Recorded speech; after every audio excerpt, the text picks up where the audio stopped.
तो बच्चों इस वीडियो में डिस्कस करेंगे क्लास 8 सब्जेक्ट सोशल साइंस के प्रैक्टिस पेपर को, जो कि सेशन 2024-25 का है, दोनों मीडियम में एक साथ। सबसे इम्पोर्टेंट जितने पेपर आपके हुए हैं दोनों शिफ्ट की मैं बात कर रहा हूँ, मॉर्निंग एंड इवनिंग, सभी के सभी पेपर के सॉल्यूशन अपलोड हैं। कमेंट में प्लेलिस्ट की लिंक मिलेगी, ओपन करके देख सकते हो, अपने स्कोर चेक कर सकते हो। तो कर लेना, सीधा आ जाओ क्वेश्चन पर। ठीक है, ध्यान से देखो।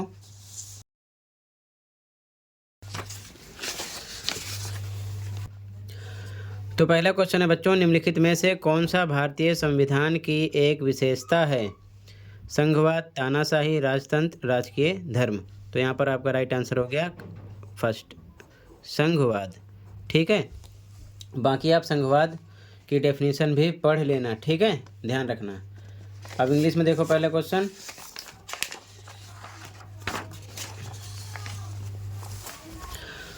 Which of the following is a feature of the Indian constitution? तो यहाँ पर आपका राइट आंसर हो जाएगा फेडरलिज्म। ठीक है, अगला क्वेश्चन है, who presides over the Rajya Sabha?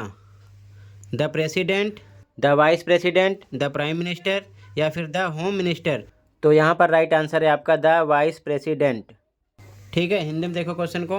दूसरा, राज्यसभा की अध्यक्षता कौन करता है? तो उपराष्ट्रपति। ठीक है, बी ऑप्शन हो जाएगा। अगला क्वेश्चन, भारत में 200 रुपये का नोट जारी होना चाहिए अथवा नहीं, इस विषय पर निर्णय लेने का अधिकार किस सरकार के पास है? भारतीय चुनाव आयोग, केंद्रीय सतर्कता आयोग, केंद्र सरकार या फिर राज्य सरकार? तो राइट आंसर है आपका केंद्र सरकार। ठीक है, केंद्र सरकार। इंग्लिश में भी यहाँ लगाओगे सेंट्रल गवर्नमेंट। ठीक है, सी ऑप्शन आपका हो जाएगा सेंट्रल गवर्नमेंट। ठीक है, अगला question, Anuj being from a particular state is prevented from working in another state which fundamental rights of Anuj is being violated? तो यहाँ पर आपका हो जाएगा राइट टू फ्रीडम। ठीक है, right answer right to freedom. बाकी फंडामेंटल राइट्स आप अच्छे से पढ़ लेना, 6 टाइप होते हैं, कुछ भी उसमें से पूछ सकते हैं। ठीक है, हिंदी में देखो क्वेश्चन को, अनुज को एक विशेष राज्य का होने के कारण दूसरे राज्य में कार्य करने से रोका जाता है, बताइए अनुज के किस मौलिक अधिकार का हनन हो रहा है? तो मौलिक अधिकार 6 होते हैं, अच्छे से पढ़ लेना। यहाँ पर हो जाएगा स्वतंत्रता का अधिकार, ऑप्शन सी राइट हो जाएगा। ठीक है, आगे ध्यान से देखो, निम्नलिखित में से क्या न्यायपालिका का कार्य है? पहला, विवादों का निपटारा, बिल्कुल सही, इसका काम है। न्यायिक समीक्षा, बिल्कुल सही, ये भी इसका काम है। मौलिक अधिकारों का क्रियान्वयन, तो ये भी राइट है। तो यहाँ पर तीनों राइट हैं, तो आपका राइट आंसर होगा डी, यहाँ पर लिखा नहीं है। ठीक है ना, डी ऑप्शन राइट हो जाएगा। सभी 1, 2 व 3, तीनों ऑप्शन राइट हैं, ये चीज़ ध्यान में रखना। ठीक है, इंग्लिश मीडियम में भी सेम, यहाँ पर आपका फर्स्ट, सेकंड, थर्ड तीनों राइट हैं। तो यहाँ पर डी ऑप्शन नहीं है, आपको लिखना है यहाँ पर डी ऑप्शन राइट होगा। ठीक है, ऑल, 1, 2 एंड 3। ठीक है, ये राइट हो जाएगा। ठीक है, आगे देखो ध्यान से।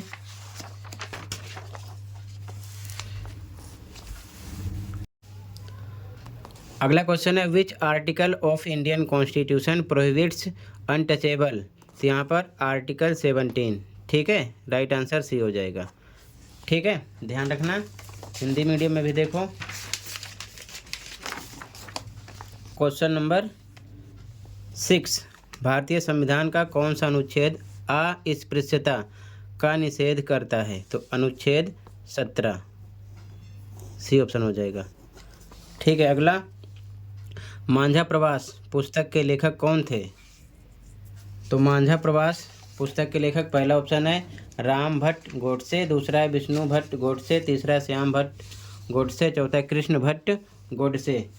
तो यहाँ पर आपका राइट आंसर हो जाएगा option number B, Vishnu Bhatt Godse. ठीक है, ऑप्शन नंबर बी राइट हो जाएगा, विष्णु भट्ट गोडसे।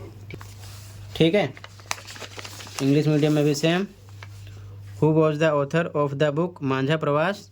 तो बी ऑप्शन। ठीक है, विष्णु भट्ट गोडसे। ठीक है, question 7, what was the reason of the defeat of Nawab Sirajuddaula in the battle of Plassey. तो यहाँ पर आपका राइट आंसर हो जाएगा option number A, the forces led by Mir Jafar did not participate in the battle. ठीक है, ये रिपीटेड क्वेश्चन है, मिड टर्म में लास्ट ईयर में आया था, एनुअल में भी आया था।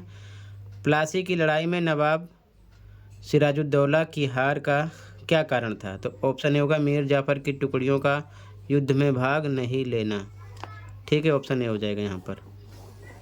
ठीक है, अगला क्वेश्चन, निम्नलिखित में से किनका संबंध एशियाटिक सोसाइटी ऑफ बंगाल की स्थापना से है? तो विलियम जोन्स ये भी हैं, नेथेनियल हॉलहेड ये भी हैं, हेनरी थॉमस कोलब्रुक ये भी हैं, और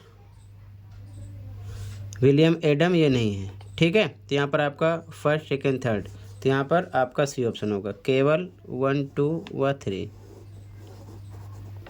ठीक है, तो यहाँ पर आपका तीनों हैं, ये नहीं है, ऑप्शन सी हो जाएगा। ठीक है, अगला question 10, in which year did lord Curzon partition Bengal? तो वो था 1905।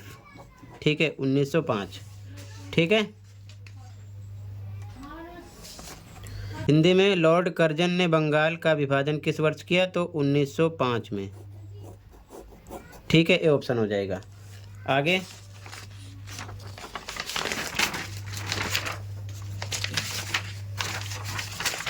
अगला क्वेश्चन, बहादुर शाह जफर ने अपने जीवन के अंतिम वर्ष किस जेल में व्यतीत किए?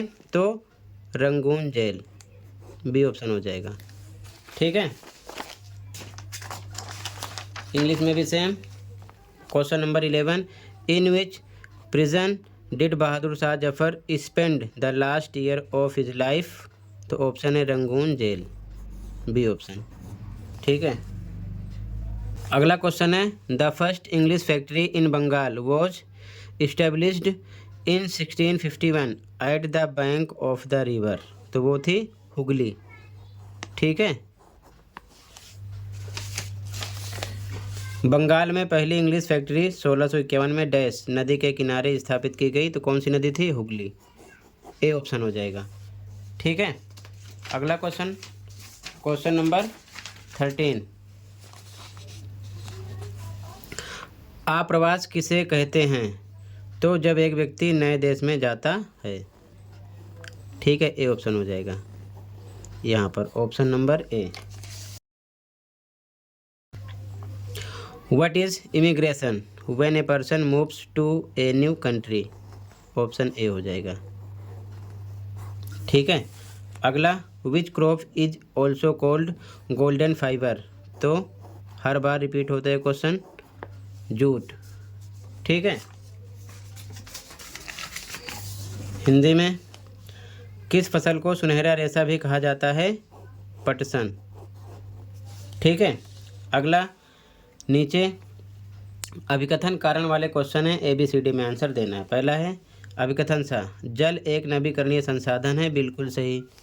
नवीकरणीय अनवीकरणीय संसाधन पढ़ लेना अच्छे से। ठीक है, कारण कह रहा है पृथ्वी को जल ग्रह भी कहा जाता है, ये भी सही है, लेकिन पृथ्वी को जल ग्रह कहा जाता है इसके कारण जल एक नवीकरणीय संसाधन है, ऐसा नहीं है। तो मतलब कि स्टेटमेंट दोनों राइट है, लेकिन कारण अभिकथन की व्याख्या नहीं है। तो यहाँ पर ऐसी कंडीशन में बी ऑप्शन लगाते हैं। अभिकथन सा एवं कारण का दोनों सही है, परंतु कारण अभिकथन की सही व्याख्या नहीं है। ठीक है, अगर व्याख्या होती तो ए लगाते हैं। ठीक है, बी ऑप्शन हो जाएगा यहाँ पर। ठीक है, इंग्लिश मीडियम में भी same, water is a renewable resources, बिल्कुल सही। Earth is also called the water planet, बिल्कुल सही, लेकिन ये इसका एक्सप्लेनेशन नहीं है, तो बी ऑप्शन राइट हो जाएगा। ठीक है, both assertion A and reason are true but reason R is not the correct explanation of assertion A. ठीक है, बी ऑप्शन हो जाएगा यहाँ पर राइट। ओके, आगे देखो,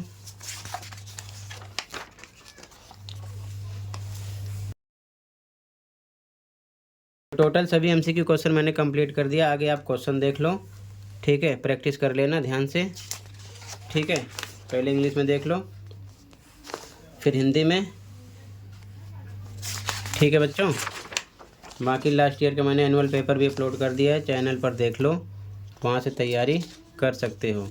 ये चीज़ ध्यान में रखना। ठीक है, टोटल इंग्लिश मीडियम का कंप्लीट हुआ, हिंदी में भी देख लो आगे के क्वेश्चन को। ठीक है, ये देखो आगे हिंदी मीडियम में आए। ठीक है,